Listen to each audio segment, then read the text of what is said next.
네, 캐나다 출생인 칼리는 어릴 때 뮤지컬 없인 죽고 못 살았대요. 살던 지역도 뮤지컬 문화가 잘 발달해 있었고 다니던 학교에서도 공연을 적극적으로 주관했기에 애니 오즈의 마법사 그리스 같은 작품에서 주연으로 활약하곤 했죠. 근데 이누님의 음악적 관심사가 뮤지컬에만 있었던 건 아니었습니다. 부모님이 포크 음악 컬렉터셨는데 그 영향으로 포크 음악 겁나 듣고 이후 프린스의 Nothing Compared to You를 시네이드 오코너가 커버한 버전을 듣고서는 한 가지 결심을 굳히게 되죠. 나 가수가 되고 싶다고요. 그때부터 칼리는 오코너의 노래만 주장창 들으면서 멜로디와 목소리의 미묘한 변화까지 따라잡으려 매일이고 연습했다 합니다. 근데 막상 이렇게 마음을 굳게 먹었어도 속으로는 엄청 망설였대요. 왜냐면 꿈을 향해 돌진할 배짱이 부족했거든요. 부모님께서는 꿈을 전폭적으로 지지해주셨지만 본인 스스로가 확신이 안 서니 중간에 가수 꿈 접고 음악 선생님이 되려고도 했죠. 그래서 일단은 대학에 들어가기로 맘먹고 빅토리아에 위치한 뮤지컬을 전문으로 하는 캐나다 공연예술대학에 진학하기로 하죠. 와, 근데 첫 수업부터 느낌이 왔다 해요. 내가 있어야 할 곳은 여기라고요. 탭댄스, 연기, 보컬, 무술, 사투리 레슨까지 고딩 때 야매로 하던 걸 체계적으로 교육받으니까 이게 겁나 재밌던 거죠. 나중에 학교에서 다 같이 뉴욕으로 뮤지컬 공연 보러 가고 학교 선배들이 거기서 공연하고 있는 걸 봤을 땐 선생님이고 뭐고 완전 이쪽 길로 가야겠다 결심했고요. 그렇게 대학에서 1년 동안 열심히 즐기고 배우면서 창창한 앞날을 기대했는데 졸업을 하니 앞길이 막막했어요. 무경력 신인을 어디서 써줄 리 없었으니까요. 그래서 일단 칼리는 밴쿠버로 돌아온 다음 부모님이 사주신 기타를 집에서 혼자 만지작거렸는데 이때부터 그냥 노래를 만들어보기 시작합니다. 평소 좋아하던 가수들한테서 영감 받아 시간 날 때마다 곡이랑 가사 쓰고 그걸 계속 불렀는데 그럴수록 점점 깨닫게 되는 게 있었죠. 난 특정한 방식의 퍼포먼스보다 그냥 음악 자체를 준내 사랑한단 걸요. 그래서 이제부터 진짜 가수가 돼보기로 맘먹은 칼리는 하루에 알바 3탕씩 뛰면서 생활비 벌고 일 끝나면 버스킹이나 작은 클럽에서 공연하며 꿈을 향해 천천히 나아갔습니다. 하지만 이런 생활 패턴이 한 몇 년 동안 반복되자 이게 정말로 뭔가로 이어지긴 할까? 이쯤에서 그만두고 평범한 직장 다녀야 하나? 이런 생각을 하면서 엄청 흔들렸대요. 그렇게 방황 아닌 방황을 지속하던 어느 날 고등학교 시절 뮤지컬 지도 선생님한테서 연락이 옵니다. 지금 너한테 딱 맞는 오디션 프로 하나 있는데 거기 한번 나가보는 게 어떻겠냐고요. 근데 칼리 누님이 참 까탈스러우신 게 이 누님이 평소 리얼리티 쇼를 부정적으로 봐서 거기 나가봤자 내가 얼마나 열심히 하겠나 이런 생각으로 마지못해 참가를 했대요. 하지만 막상 또 나가니 승부욕이 붙어서 이 우승하고 싶은 마음이 엄청 커졌다 합니다. 그리고 선생님은 그런 제자를 돕기 위해 촬영 날이면 차 끌고 집까지 가서 픽업한 다음 오디션장 앞까지 직접 데려다 주고 칼리가 합격 티켓을 손에 쥐고 오는 순간은 당사자보다 더 기뻐하셨다 해요. 그리고 칼리는 선생님의 응원에 부응하듯 최종 3위란 좋은 성적을 거두면서 캐나다 전역의 이름을 알리게 되죠. 그렇게 그 긴 여정을 마치고 집으로 돌아온 뒤엔 인디 레이블 메이플 뮤직과 계약을 맺고 이듬해 데뷔 앨범 터그 오브 워를 발표하며 가수로서의 오피셜한 커리어를 시작합니다.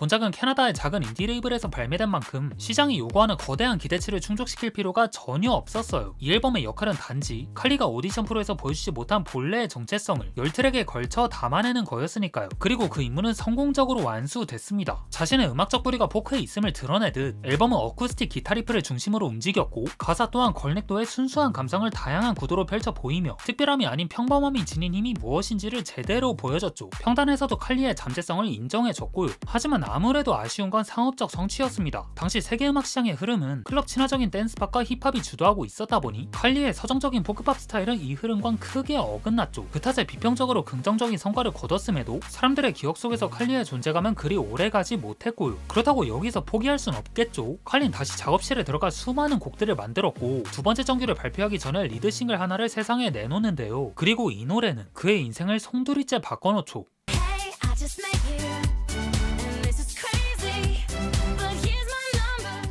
자, 이제부터 콜미 메이비의 비하인드를 풀어보자면 이 노래는 사실 포크 음악으로 탄생할 예정이었어요. 근데 같이 작업하던 조씨란 형님이 중간에 이건 팝으로 가는 게 맞겠다 싶으셨는지 갑자기 곡의 방향을 팝으로 꺾어버렸죠. 칼린 처음에 자기 생각과 완전히 다른 편곡에 놀랐지만 들으면 들을수록 이게 맞는 것 같다 싶어서 4-5일 만에 작곡, 녹음, 프로듀싱까지 모두 끝내버립니다. 물론 이걸 세상에 처음 내놨을 땐 반응이 좀 미적지근했어요. 캐나다 차트에선 나름 선전했지만 다른 나라에선 존재조차 잘 알려지지 않았거든요. 그렇게 이번에도 묻히겠구나 싶던 순간 순간 저스틴 비버와 셀레나 고메즈가 이 노래를 전 세계에 바이럴 시키죠. 비버가 크리스마스 특집 방송을 위해 토론토에 머물던 중 차 안 라디오에서 이 노래를 듣고 있다 죽인다 싶었대요. 그래서 그 자리에서 노래 제목이랑 누가 불렀는지 구글링 조져봤더니 이게 칼리의 노래였던 걸 알게 된 거죠. 이에 그는 곧바로 트위터에 글을 남깁니다. 콜미 메이비 내가 들어본 노래 중에 아마 가장 중독성 있는 곡일 거라고요. 근데 여기서 멈추지 않고 나중에 셀레나와 함께 립싱크 영상까지 찍어 올리며 칼리를 엄청나게 푸시해줬죠. 본인 매니저인 스쿠터 브라운한텐 애진작에 얘 괜찮은 것 같다고 귀띔을 했고요. 그 다음은 바로 느낌 오시죠? 칼리는 스쿠터 브라운 레이블과 계약을 맺고 여기에 인터스코프랑 글로벌 유통망까지 등에 업으며 콜미 메이비를 전 세계에 알리기 시작합니다. 참고로 이때 칼리 나이가 26이었는데 여전히 알바 여러 개씩 뛰고 지역 조그마한 클럽에서 공연하던 시절이라 자긴 평생 밴쿠버에 갇혀서 노래하는 게 내 인생의 전부일 거라 생각했대요. 그랬는데 노래 하나가 전 세계적으로 터지면서 하루아침에 글로벌 팝스타가 된 거죠. 칼린 이 기회를 놓칠세라 앨범 발매에 풀악셀을 밟습니다. 정규로 예정돼 있던 큐리어시티는 콜미 메이비와 결이 다른 곡들이 섞여 있었기에 급하게 볼륨을 줄여서 따로 EP로 내고 불과 7개월 뒤 맥스 마틴 같은 팝 전문가들을 섭외한 다음 댄스팝으로 점철된 정규작 키스를 발표하죠.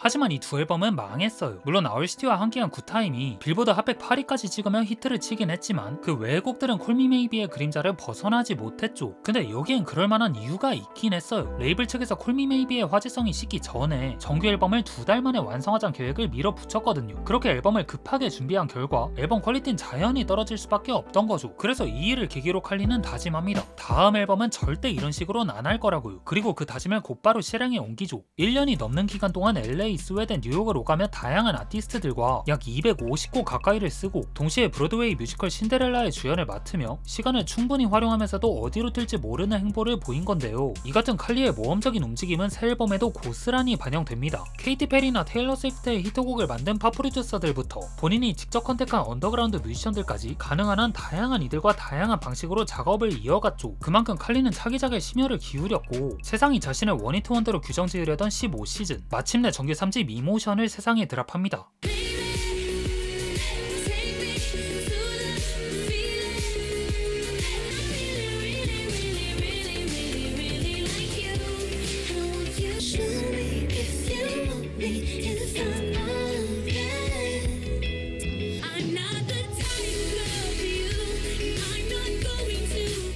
사실 칼린 콜미 메이비의 성공에 반항하기 위해 앨범을 아예 포크로만 꽉 채우려 했대요. 팝으로 떴지만 그와 정반대되는 길을 택하면서 변화무쌍한 이미지로 캐릭터라이징하고 싶었던 거죠. 근데 작업을 하면 할수록 이런 생각이 들었답니다. 내가 지금 포크를 진짜 좋아해서 하는 게 아니라 그냥 의외성을 보여주고 싶어서 하는 것 같다고요. 왜냐면 정작 자신의 일상은 팝으로 가득했으니까요. 한창 뮤지컬 무대에 오르던 때에도 프린스 앨범만 주구장창 들으면서 런닝하고 일본에서 신디로퍼의 공연을 본 뒤론 완전히 팝의 매력에서 헤어나오지 못했거든요. 그래서 칼린의 앨범 제작 도중 앨범 방향을 수정해 프린스, 마돈나, 신디로퍼를 비롯한 스타들이 활약하던 80년대 팝의 감수성을 토대로 선로를 변경합니다. 그리고 이러한 결정은 그의 가장 순도 높은 팝 앨범을 탄생시키고요. 칼리 특유의 발랄함은 유지하되 그 안에 30대에 진입한 여성의 성숙미를 더딥히고 완성도에 있어서 다소 무난했던 부분들을 정교하게 다듬으면서 자기 색깔을 제대로 확립하는 데 성공하죠. 그 결과 피치포크를 비롯한 여러 음악 매체에서 이건 올해의 팝 마스터피스란 찬사를 받았고요. 하지만 이번에도 아쉬웠던 건 상품성이었어요. 연말까지의 앨범 판매량은 약 4만 장에 불과했고 차트에서의 싱글 최고 성적은 30위권 끝자락에 턱걸이하며 전작보다 더 떨어진 수치를 기록했거든요. 아니 지난번보다 훨씬 더 잘 만들어서 갖고 왔는데 사람들은 왜 이걸 안 들어주나 하면서 칼린 억울할 법도 했지만 레이블과 자기 자신은 이런 결과를 앨범 제작 단계에서부터 예견하고 있었대요. 애초에 이들은 이모션으로 한탕 크게 해먹어야겠다는 마음보단 성공적인 커리어를 위한 전환점으로 삼으려 했기 때문이죠. 이제 칼리에게 중요한 건 당장의 성적이 아니라 다음 목표를 어떻게 그려나갈 것인가 였으니까요. 그래서 성적이 기대에 못 미쳤을지언정 돌이켜보면 큰 아쉬움은 없었다 합니다. 그리고 일본 시장에서의 후끈한 인기 덕분에 재정적으로 쌉손해를 본 것도 아니었고요. 암튼 이모션에서 얻은 교훈을 바탕으로 그 후 칼리는 시간을 충분히 들이면서 누가 어떤 노래를 만들던 간에 진짜 자신에게 맞는 음악을 찾아 나섭니다. 그 과정에서 팬들을 위해 이모션 발매 1주년을 기념으로 앨범에서 누락된 8곡을 모아 EP로 내고 그로부터 약 3년 뒤 정규 4집 데디케이티드를 발표하죠.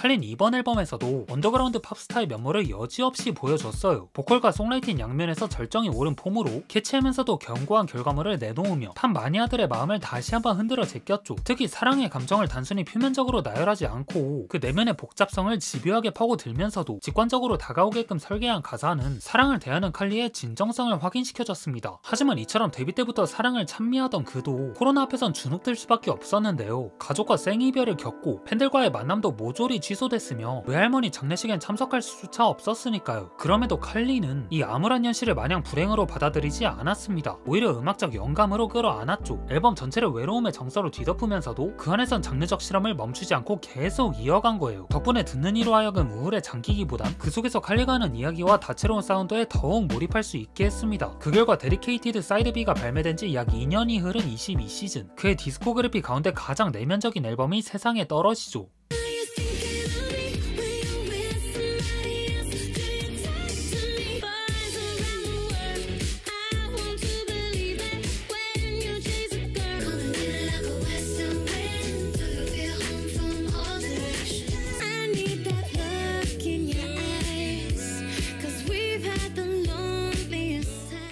이누님의 관례죠. 정규 앨범 하나 발표하고 1년 뒤에 비사이드를 내놓는 거, 그리고 당연히 이번에도 후속작을 연이어 발표했는데 이번엔 달라진 점 한 가지가 있었어요. 바로 사이드 B란 부제를 과감히 뗀 건데요. 칼리가 그렇게 한 데에는 두 가지 이유가 있었습니다. 첫째는 후속작 더 러블리스트 타임이 더 롤리스트 타임에서 탈락한 곡 모음집처럼 보이지 않기 위해서, 둘째는 더 롤리스트 타임 사이드 B란 제목이 너무 우울 플러스 우울인 것처럼 보였기 때문이죠. 그리고 칼리의 이 전략은 완전히 먹혀듭니다. 그만큼 이 앨범은 전작이 생각나지 않을 정도로 앨범 퀄이 전작 이상이었거든요. B사이드 프로젝트 앨범은 자신의 놀이터이자 실험실 같다는 그의 말 맞다나 스타일과 형식적인 측면에서 한층 자유로운 인상을 주기에 정규작에 비해 균형감이 좀 덜할지 몰라도 곡 하나하나의 퀄리티는 놀라울 만큼 높은 만족감을 선사합니다. 이 앨범은 그중 최고라 할 수 있고요.